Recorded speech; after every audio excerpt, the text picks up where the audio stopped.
بسم اللہ الرحمن الرحیم۔ کلاس شروع کرتے ہیں اپنی۔ ہم نے آیت نمبر 28 سے پڑھنا ہے۔ اس کا ترجمہ ہو گیا تھا تو اس کا ترجمہ دوبارہ دیکھ لیتے ہیں۔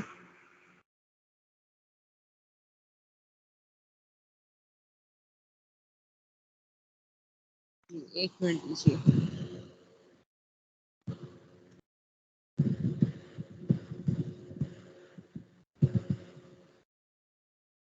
بسم اللہ الرحمن الرحیم۔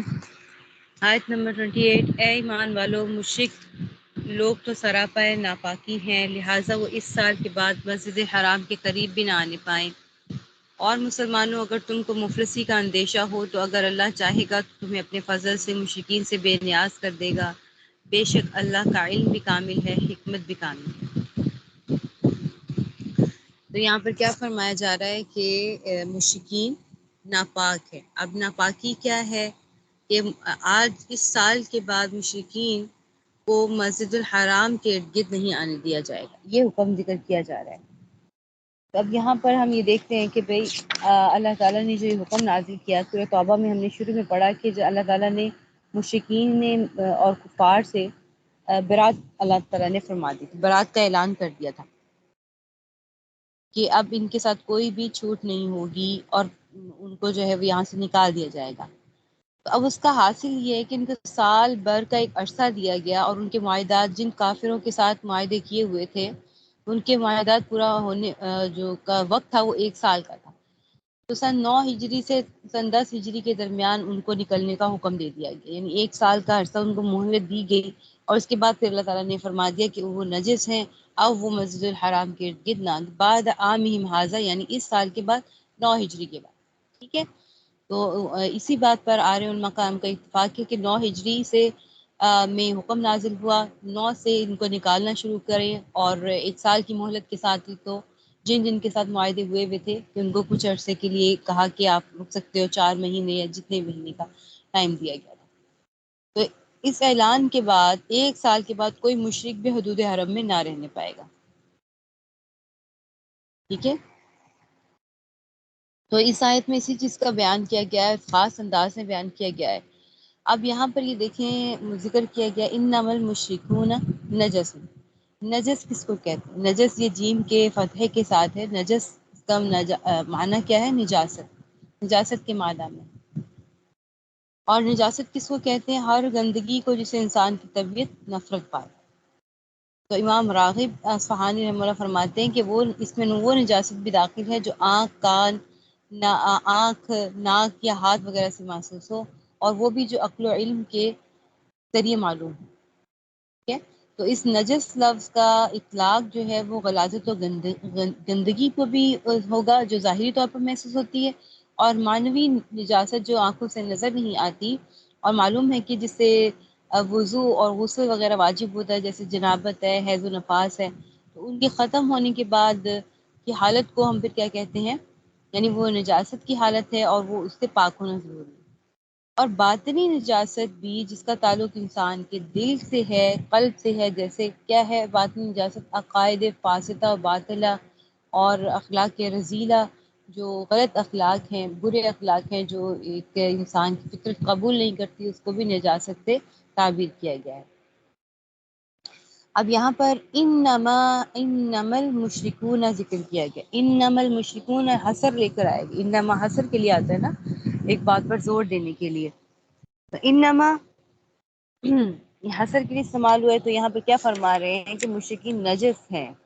معنی یہ ہوگا کہ نیری نجاست ہی ان میں پائی جاتی ہے مشرکین میں، یعنی وہ بالکل بھی پاک نہیں کہلائے جائیں گے۔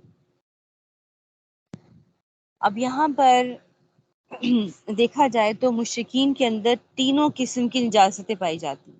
کون کون سی؟ ایک ظاہری نجاست، ٹھیک ہے، جیسے بہت سی ناپاک ظاہری نجاستیں ہیں، جیسے اس طریقے سے کہ بہت سی جو چیزیں ناپاک چیزیں ہیں جن کو ناپاک کہا گیا ہے اس کو وہ ناپاک نہیں سمجھتے، ٹھیک ہے، اور نہ وہ ان ظاہری نجاستوں سے بچتے، جیسے شراب ہے، سور ہے، یہ ظاہری نجاستیں ہیں، اور جن کو قرآن کہتا ہے یہ چیزیں نجاست ہے، تو اس کو اس سے وہ دور نہیں رہتے۔ اور مانوی نجاست سے بھی وہ دور نہیں رہتے، جیسے کہ غسل جنابت فرض ہو جائے اس کو تو وہ مانتے ہی نہیں، اس کے تو معتقد ہی نہیں ہے، تو وہ بھی ان میں نجاست پائی جاتی ہے۔ اور تیسری نجاست اس میں عقائد فاسدہ اور اخلاق رذیلہ بھی ان میں پائے جاتے ہیں، تو اس وجہ سے کفار و مشرکین میں تینوں کی تینوں جو نجاستیں ہیں وہ پائی جاتی ہیں۔ پھر یہاں پر فرمایا کہ جب حکم دے دیا تو کہا فلا یقربوا مسجد الحرام بعد عامہم ھذا، اس سال کے بعد وہ مشرکین مسجد حرام کے پاس نہ آئے۔ اب مسجد حرام کا بھی دیکھ لیجئے کہ یہ اس کی حدود کیا ہے۔ جب مسجد حرام کا لفظ عام طور پر جب بولا جاتا ہے تو ہمارے ذہن میں یہی آتا ہے کہ بیت اللہ شریف کے ارد گرد کا علاقہ چار دیواری جو ہے وہ مسجد حرام ہے، ٹھیک ہے، تو یہ غلط ہے۔ قرآن و حدیث سے یہ معلوم ہوتا ہے کہ یہ جو لفظ ہے حرم، ٹھیک ہے، حدود حرم مسجد الحرام کا لفظ استعمال ہوتا ہے، تو یہ اس کا احاطہ زیادہ ہے، کئی میل مربع پر اس کا جو ہے وہ احاطہ پھیلا ہوا ہے، ٹھیک ہے۔ اور حضرت ابراہیم علیہ السلام نے اس کی حدود کو قائم کر دیا تھا، یعنی اس کی جو حدود ہیں انہوں نے قائم کی تھی اس کی حدود کو، جو یہ مسجد حرام، پھر اس کا پورا احاطہ جو حضرت ابراہیم علیہ السلام نے اس کا گھیرا تھا اسی کو مسجد حرام کہا گیا۔ اور اس کا قرآن سے بھی ثبوت ملتا ہے، حدیث سے بھی ملتا ہے۔ قرآن پاک میں جیسے واقعہ معراج میں اللہ تعالیٰ نے کیا فرمایا تھا، من المسجد الحرام، من المسجد الحرام سے جو ذکر کیا گیا الی اب مسجد الاقصی، جب وہ آپ صلی اللہ علیہ وسلم معراج شریف پر گئے، تو اب یہاں پر ذکر جو کیا جا رہا ہے مسجد حرام کا، تو حدیث شریف میں آتا ہے اور واقعے کے لحاظ سے کہ وہ واقعہ معراج مسجد حرام کے اندر سے نہیں بلکہ حضرت ام ہانی کے گھر سے واقعہ پیش آیا، ٹھیک ہے۔ تو ام ہانی کا گھر اب جہاں پر خانہ کعبہ ہے وہاں تو نہیں تھا، وہ تو حدود سے تھوڑا سا ہٹ کے تھا، تو اس کا مطلب ہے جب اس کو مسجد حرام کہا گیا تو وہ ام ہانی رضی اللہ عنہا کا گھر بھی حدود حرم میں شامل ہو گیا۔ اور پھر اسی طرح ایک اور آیت ہے، اس میں فرمایا گیا ہے الا الذین عاہدتم عند المسجد الحرام، اس میں بھی مسجد حرام سے پورا حرم ہی مراد دیا گیا، ٹھیک ہے۔ یہ جب صلح ہوئی، اس میں صلح کا ذکر ہے، صلح کا ذکر کس صلح کا، صلح حدیبیہ کا، اس آیت کے لحاظ سے کہ جب تم لوگوں نے عہد کیا تھا مسجد حرام کے پاس، حالانکہ انہوں نے مسجد خانہ کعبہ کے پاس بیٹھ کے وہ صلح حدیبیہ نہیں کیا تھا، وہ اس کی حدود سے حدود حرم سے متصل علاقہ، ٹھیک ہے، تو اس کو بھی حرم میں شامل کیا گیا اس آیت کی دلیل سمجھتے ہوئے۔ تو اب کیا مانا ہوا کہ اس سال کے بعد مشرکین کا داخلہ حدود حرم میں منع ہو گیا، اب وہ اس سال کے بعد حدود حرم میں داخل نہیں ہوں گے۔ اچھا، مشرکین کو اب یہ جو منع کیا گیا حدود حرم میں داخل ہونے سے، مسجد حرام میں داخل، تو اس کی کیا وجوہات تھی، کیا سبب تھے؟ کہ اب یہ پوچھا، اب یہ سمجھا جائے کہ صرف مسجد الحرام سے ان کو روکا جائے گا یا پھر تمام مساجد، دنیا کی کوئی بھی مسجد ہے ان میں ان کو جانے نہیں دیا جائے گا؟ کیا تمام مساجد کے لیے حکم ہے یا پھر خاص مسجد حرام کے بارے میں حکم ہے؟ ٹھیک ہے؟ تو اب یہ جو حکم دیا گیا 10 ہجری کے بعد سے، یعنی کوئی مشرک مسجد حرام کے پاس نہیں آئے گا، تو اس میں 3 باتیں غور کرنے والی ہیں کہ یہ مسجد حرام کے ساتھ مخصوص ہے، یہ دنیا کی دوسری مساجد کے ساتھ مخصوص ہے، ٹھیک ہے۔ اور اگر یہ مسجد حرام کے ساتھ مخصوص ہے تو کسی مشرک کا داخلہ مسجد حرام میں بالکل منع ہے، یا صرف وہ حج و عمرہ کے لیے نہیں آ سکتا، ٹھیک ہے۔ یہ بات غور سے سن لیجئے، اس کو مختلف اقوال اس میں ذکر کیے جائیں گے۔ کیا سوال بن رہے ہیں اس میں کہ دیکھیں 3 باتیں کہ کیا مسجد الحرام کے ساتھ مخصوص ہے یہ بات، کہ دنیا کی کسی بھی مسجد میں وہ نہیں جا سکتے، یا پھر مسجد حرام کے ساتھ اگر مختص ہے تو پھر مطلقاً طور پر مختص ہو گیا ہے کہ انہوں نے نہیں آنا، یا پھر وہ مسجد یا پھر مسجد حرام کے ساتھ یہ حج و عمرے کے لیے ان کو داخلے کی ممانعت کر دی جائے گی، ٹھیک ہے۔ تو اس چیز کو نوٹ کیا جائے گا۔ تیسرے یہ کہ آیت میں یہ حکم مشرکین کا بیان ہوا ہے یا پھر اہل کتاب، اور یعنی کہ کفار میں اہل کتاب بھی ہے نا، یہودی اور نصرانی، ان کے لیے بھی ذکر کیا گیا کہ وہ اس میں شامل ہے کہ نہیں۔ اب یہ ایسے سوالات ہیں کہ جن کے جواب قرآن میں نہیں دیے گئے. قرآن میں یہ الفاظ ان سوالات کا جواب نہیں دیا گیا. ہم ان کو علماء کرام مفسرین نے اس کو اشارات قرآن سے اور روایات حدیث کو سامنے رکھ کے اس کے جواب کو نکالا ہے. ٹھیک ہے، اب دیکھیے اس کو غور سے سنیے گا.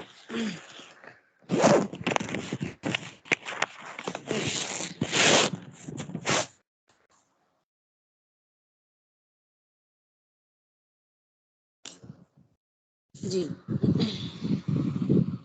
سب سے پہلے دیکھیں ایک تفسیر میں ہے تفسیر قرطبی. اس میں انہوں نے کیا فرمایا، امام مالک رحمہ اللہ نے فرمایا کہ مشرکین ہر معنی کے اعتبار سے نجس ہے، ظاہری نجاست سے بھی کی وجہ سے بھی، اور کیا کہتے ہیں کفر و شرک کی باطنی نجاست بھی ان میں موجود ہے.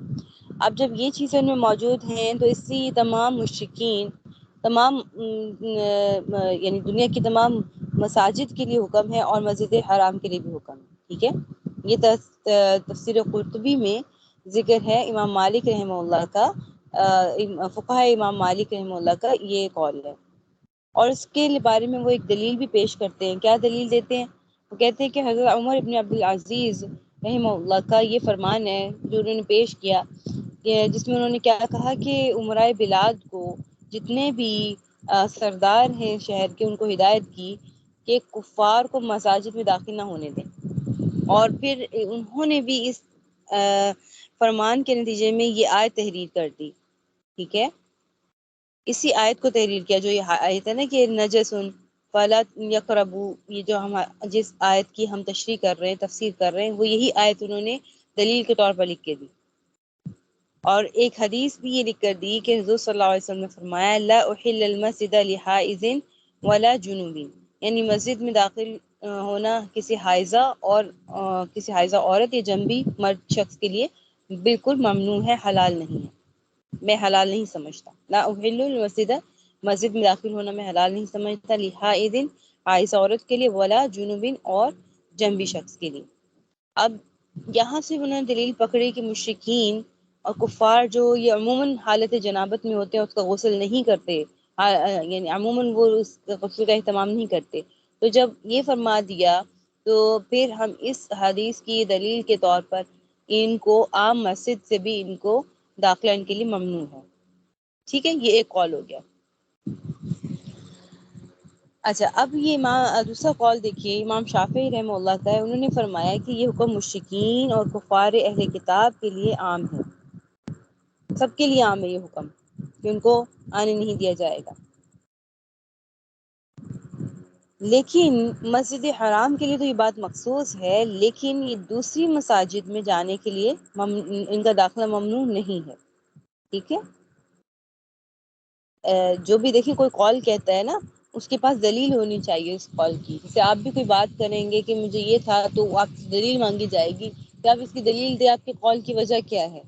تو یہاں پر بھی ایک قول گزر گیا. امام شافعی رحمہ اللہ کیا فرماتے ہیں کہ مشرکین، عام مشرکین اور اہل کتاب، ان کے لیے بھی حکم ہے کہ وہ مسجد حرام میں داخل نہیں ہوں گے، لیکن دوسری مساجد میں داخل ہوں گے. اب کیوں دوسری مساجد میں داخل ہو سکتے ہیں وہ، اور ان کے پاس دلیل ہے اس بات کی. وہ فرماتے ہیں کہ ثمامہ ابن اسال کا جو واقعہ پیش آیا تھا کہ آپ صلی اللہ علیہ وسلم نے ان کو مسلمان ہونے سے پہلے جب وہ گرفتار ہو کر آئے، سردار تھے ایک قبیلے کے بہت بڑے، تو گرفتار ہو کر آئے تو رسول اللہ صلی اللہ علیہ وسلم نے انہیں مسجد نبوی کے ایک ستون سے کے ساتھ باندھ دیا تھا. اب دیکھیں وہ کافر ہے، کفر کیا، ابھی وہ ایمان نہیں لائے تھے، تو کافر ہونے کی حالت میں ان کو ایک مسجد کے ستون سے باندھ دیا. اس کا مطلب مسجد میں ان کو کھڑا کیا. اب اس دلیل کے طور پر انہوں نے کہا کہ نہیں، دوسری مساجد میں کفار جا سکتے ہیں. تیسرا قول امام اعظم ابو حنیفہ رحمہ اللہ کا ہے اور وہ راجح قول ہے ہمارے نزدیک. ٹھیک ہے، تو وہ کیا فرماتے ہیں کہ اس آیت میں مشرکین کو مسجد حرام کے قریب جانے سے منع کرنے کا کہا گیا ہے. ٹھیک ہے، کیوں کس لیے کہا گیا کہ آئندہ سال وہ جو کافر ہیں وہ آئندہ سال مسلمان اپنے طریقے پر وہ حج عمرہ نہیں کریں گے. ٹھیک ہے، مشرکانہ طرز پر جو وہ عمرہ اور حج کرتے تھے، میں نے آپ کو بتایا تھا کہ وہ برہنہ ہو کر حج کرتے تھے، کہ حج عمرہ کرتے تھے کہ ہمارا لباس اس لائق نہیں ہے کہ ہم اس لباس کو پہن کر ہم حج یا عمرہ کریں، تو وہ اس طریقے کا جو مشرکانہ طرز عمل تھا ان کا، اس چیز سے منع کیا گیا ہے کہ اس کی اجازت آج اس سال کے آئندہ سال سے اس چیز کی اجازت نہیں ہوگی، ٹھیک ہے۔ اور اس کی کیا وہ دلیل پیش کرتے ہیں کہ بھئی جب موسم حج میں حضرت علی رضی اللہ عنہ کے ذریعے آپ صلی اللہ علیہ وسلم نے اعلان برات کی آیتیں پڑھنے کو کہا تھا، اور امیر حج حضرت ابو بکر صدیق رضی اللہ عنہ کو بنایا تھا، اور یہ والی آیات نازل ہوئی تھی، تو حضرت علی رضی اللہ عنہ کو بھیجا تھا پیچھے کہ جائیں بھی حج کے اس موسم میں جا کے آیتیں سنا دے کہ اللہ کا یہ حکم آ گیا ہے، اس سال کے بعد کوئی مشرک حج نہ کر سکے گا، ٹھیک ہے۔ تو یہاں پر یہ کہ لا یہ اعلان اسی قسم کا تھا، کب لا یحجن بعد العام مشرک، کہ مشرک ہوتے ہوئے کوئی بھی ادھر کا مسجد الحرام میں نہیں آئے گا حج کرنے کے لیے، حج یا عمرہ کرنے کے لیے، ٹھیک ہے۔ کہ یہاں پر اب تو یہ اس لیے کہنے کی فلا یقرب المسجد الحرام کا معنی بھی اس اعلان کے بعد یہی ہوگا کہ بھئی ان کو حج و عمرہ کی ممانعت کر دی گئی، ان کو منع کر دیا گیا کہ وہ حج و عمرہ کر سکتے، لیکن وہ اگر کسی خاص ضرورت کی وجہ سے امیر جماعت کے امیر المؤمنین سے اجازت لے کر وہ اگر جانا چاہیں تو وہ جا سکتے ہیں، کوئی ضرورت پیش آ گئی تو وہ حدود حرم میں داخل ہو سکتے ہیں۔ اب اب کیا وجہ ہے اس کی، ان کے پاس کیا دلیل ہے؟ وہ فرماتے ہیں کہ جو وفد آیا تھا، وفد ثقیف، قبیلہ ثقیف کا واقعہ جو پیش آیا، وفد آیا اور مسلمان ہونے کے لیے آیا فتح مکہ کے بعد، جب ان کا وفد رسول صلی اللہ علیہ وسلم کی خدمت میں حاضر ہوا تو آپ صلی اللہ علیہ وسلم نے ان کو مسجد میں ٹھہرایا، حالانکہ یہ لوگ اس وقت کافر تھے۔ صحابہ کرام نے اس وقت یہ ذکر کیا کہ یا رسول اللہ صلی اللہ علیہ وآلہ وسلم، یہ نجس قوم ہے۔ آپ صلی اللہ علیہ وسلم نے کیا فرمایا کہ مسجد کی زمین ان لوگوں کی مسجد کی زمین پر ان لوگوں کی نجاست کا اثر نہیں پڑا۔ اب زمین طبعی طور پر یعنی ایک حصی چیز ہے، اور مسجد کی زمین، اور مسجد کی زمین پر ایک حصی کی چیز یعنی انسان کا وجود لگ گئی، تو اس سے مراد پھر کیا ہوگا کہ ان کی جسم پر جو نجاست لگی ہے اس سے اس کا اثر نہیں پڑتا۔ معنی کیا ہوا کہ ان کو مسجد میں جانے کی جسمانی طور پر اجازت ہے، لیکن ان کے عقیدے کی وجہ سے، ان کے کفر کے عقیدے کی وجہ سے جو ان کی اپنی باطنی نجاست ہے اس کا ذکر اس آیت میں کیا گیا ہے، اس وجہ سے ان کو یہاں داخل نہیں ہونے دیا جائے گا، ٹھیک ہے۔ یہاں مسجد میں آپ صلی اللہ علیہ وسلم کی مسجد میں جو ہے یہ وفد آیا تھا، تو ان کو کہا کہ یہ زمین کی مسجد میں ان کی نجاست کا کوئی اثر نہیں پڑتا۔ تو اب یہاں سے معلوم ہو گیا کہ قرآن کریم میں جو مشرکین کو نجس قرار دیا گیا ہے اس سے ان کی نجاست کفر و شرک مراد ہے، ٹھیک ہے۔ یہی امام اعظم رحمہ اللہ، امام ابو حنیفہ رحمہ اللہ کا مسلک ہے، ٹھیک ہے۔ اور اس میں وہ حضرت جابر رضی اللہ عنہ کی روایت ہے اس کو پیش کرتے ہیں کہ کوئی آپ صلی اللہ علیہ وسلم نے فرمایا کہ کوئی مشرک مسجد کے پاس نہ جائے بجز اس کے کہ وہ کسی مسلمان کا غلام یا کنیز ہو، تو بضرورت اس کو داخل کیا جائے گا۔ کوئی بھی نجس مشرک مسجد کے پاس نہ جائے، لیکن وہ کسی مسلمان کا غلام ہو یا کنیز ہو تو پھر اس کو جانے کی اجازت ہے۔ اب دیکھیں غلام یا کنیز یہ بھی نجس ہو سکتے ہیں، تو لیکن ان کو بھی اس وجہ سے اجازت دے دی گئی کہ وہ ضرورت کے طور پر اگر جانا چاہے تو جا سکتے ہیں، ٹھیک ہے۔ تو یہاں سے یہ ظاہر ہو گیا کہ مشرکین کو اگر مسجد حرام سے نہیں روکا گیا، ٹھیک ہے، اس وجہ سے کہ ظاہری نجاست کی وجہ سے، ورنہ اس میں پھر غلام اور کنیز بھی شامل ہوتے اور ان کی خاص تخصیص نہ کی جاتی، ان کو خاص نہ کیا جاتا، سبھی پھر اس میں شامل ہے نا۔ تو کیا معنی کیا بنا کہ اصل بنیاد ان کی کیا ہے، کفر و شرک اور اس کا غلبہ ہونا، اور ان کے اندر یہ شر ہونا، اس شر کی وجہ سے مسجد الحرام میں ان کو آنے کی اجازت نہیں ہے۔ اور جہاں تک دیکھا جائے ظاہری نجاست، تو ظاہری نجاست کے ہوتے ہوئے تو مسلمان کو بھی اندر جانے کی اجازت نہیں ہے، ٹھیک ہے نا۔ ایسے ہی نا حیض و نفاس والی عورت کو مسجد جانے کی اجازت نہیں ہے، حدث سے اکبر کی حالت میں، نجاست کی حالت میں مسجد حرام کا داخلہ ویسے ہی ممنوع ہے، ٹھیک ہو گیا۔ اب یہاں پر بتا دیا گیا ہے یہاں پہ امام ابو حنیفہ رحمہ اللہ کا قول راجح ہے ہمارے نزدیک، ٹھیک ہے، کہ یہاں پہ مراد ان کی جو باطنی نجاست ہے وہ مراد لی گئی ہے، ٹھیک ہے۔ اچھا جی، آگے کیا ہے؟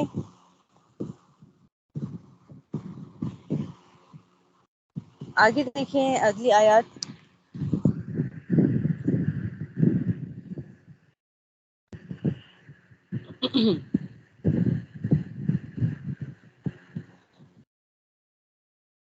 آگے اللہ تعالیٰ کیا فرما رہے ہیں؟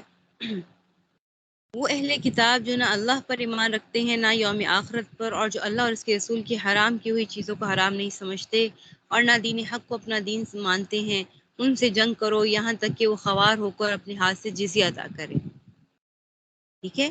یہاں سے کیا بات بتائی جا رہی ہے؟ دیکھیں،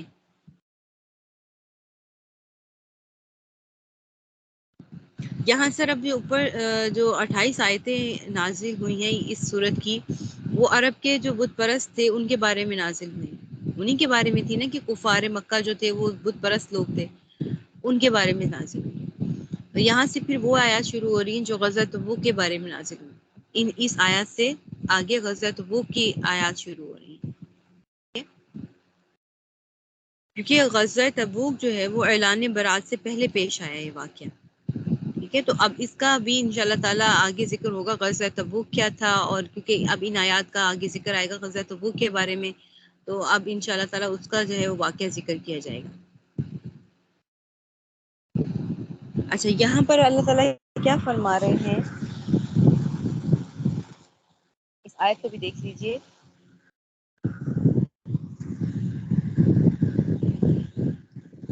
یہاں پر کیوں قاتل الذین لا یؤمنون، اب یہاں پر غزوہ تبوک سے ایک جو تمہید باندھی گئی ہے، یعنی جو اہل کتاب کے مقابلے میں پیش آیا تھا وہ واقعہ، جہاد کا واقعہ اب یہ پیش آئے گا۔ یہاں پر اللہ تعالیٰ ذکر فرما رہے ہیں کہ یہ جو اس آیت میں کہ جو جہاد اور قتال کا حکم تم لوگوں کو دیا گیا تھا اہل کتاب کے بارے میں، وہ خاص طور پر اسی لیے نہیں ہے کہ مخصوص اہل کتاب کے بارے میں دیا گیا، بلکہ تمام قبائل کفار کا بھی یہی حکم ہے کہ ان سے حکم میں قتال کیا گیا ہے کہ جو اللہ اور اللہ کے رسول پر ایمان نہیں لاتے، اور وہ لا یحرمون ما حرم اللہ، اور اس کو حرام نہیں سمجھتے جو اللہ تعالیٰ نے حرام قرار دیا، ٹھیک ہے۔ ان چیزوں کو حرام نہیں سمجھتے جس میں اللہ نے ان کو حرام بتلایا ہے، اور اس میں 4 چیزیں دیکھیں، ان کو جنگ کے حکم، ان کے ساتھ جنگ کرنے کی، اب کوئی پوچھے نا جنگ کرنے کی وجہ کیا تھی، اور جہاد کرنے کا حکم کیوں ہے؟ جو جہاد کرنے کا حکم کس وجوہات کی وجہ سے ہوتا ہے، یہ بہت پیاری دلیل اس چیز کی دی جاتی ہے، لیکن کیوں بھئی یہ آج کل یہ پروپیگنڈا بھی ہے جہاد کے خلاف، بات کی جاتی ہے، مستشرقین ہیں جو اسلام کو غلط انداز میں پیش کرتے ہیں اور کہتے ہیں کہ بس یہ کافروں کو قتل کرنے کا حکم دیا گیا ہے، کہ کافر جہاں بھی نظر آئے اس کو قتل کر دو، اصل میں یہ حکم نہیں ہے، بلکہ کیا حکم ہے یہ دیکھیں، اس آیت میں وہ پوائنٹس بتائے گئے ہیں، یعنی جنگ کے حکم کی یہاں پہ 4 وجوہات بیان کی گئی۔ پہلی کیا ہے؟ لا یؤمنون باللہ، کہ وہ اللہ پر ایمان نہیں رکھتے، ٹھیک ہے، ولا بالیوم الاخر، وہ آخرت پر بھی ایمان نہیں رکھتے۔ پھر کیا ہے؟ لا یحرمون ما حرم اللہ، کہ وہ حرام چیزوں کو حرام نہیں جانتے سمجھتے جن کو اللہ نے حرام کیا ہے۔ چوتھا کیا ہے؟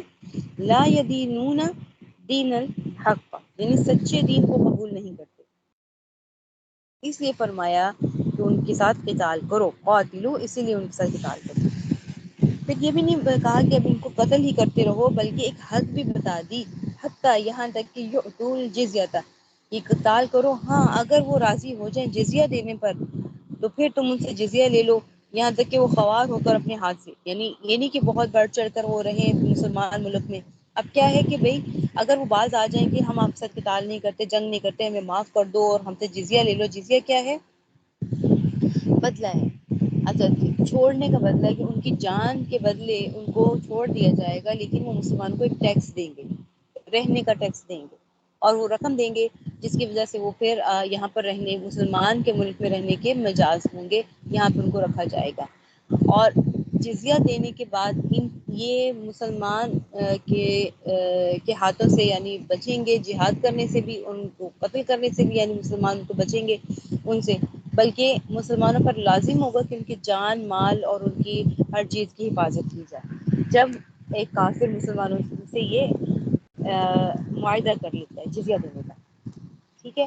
یہاں پر یہی بتایا جا رہا ہے کہ جتنے کی رقم چھوڑ کر ان کو چھوڑ دیا جائے, یہ نہ کیا جائے کہ بس قتل کرنا ہے تو قتل. یہاں پہ یہی بتایا جا رہا ہے کہ مساوات کا دین ہے ہمارا, اور اللہ تعالیٰ بھی اگر دیکھیے کفر اتنا بڑا ظلم ہے اللہ تعالیٰ کے ساتھ, لیکن پھر بھی اگر وہ کفر پر بھی اپنے متفق ہیں لیکن وہ جزیہ دے رہے ہیں تو اللہ تعالیٰ کی ذات ان کو پھر بھی معاف کر رہی ہے کہ چلو کسی طریقے سے چلو قتل نہ کرو لیکن یہ جزیے کی رقم ادا کر اپنا مسلمان کے ملک میں رہنے کے لیے. ٹھیک ہو گیا, یہاں تک ہم یہ رکھتے ہیں اپنا سبق. کوئی سوال ہے تو پوچھ لیجیے. یہ تو ان شاء اللہ تعالیٰ آگے غزوہ تبوک کی آیات شروع ہو رہی ہیں, اس کا پھر ان شاء اللہ تمہید باندھ کے اور اس کا پورا واقعہ ذکر کر کے آگے ہم ان شاء اللہ کریں گے. جی کوئی سوال ہے کر لیجیے.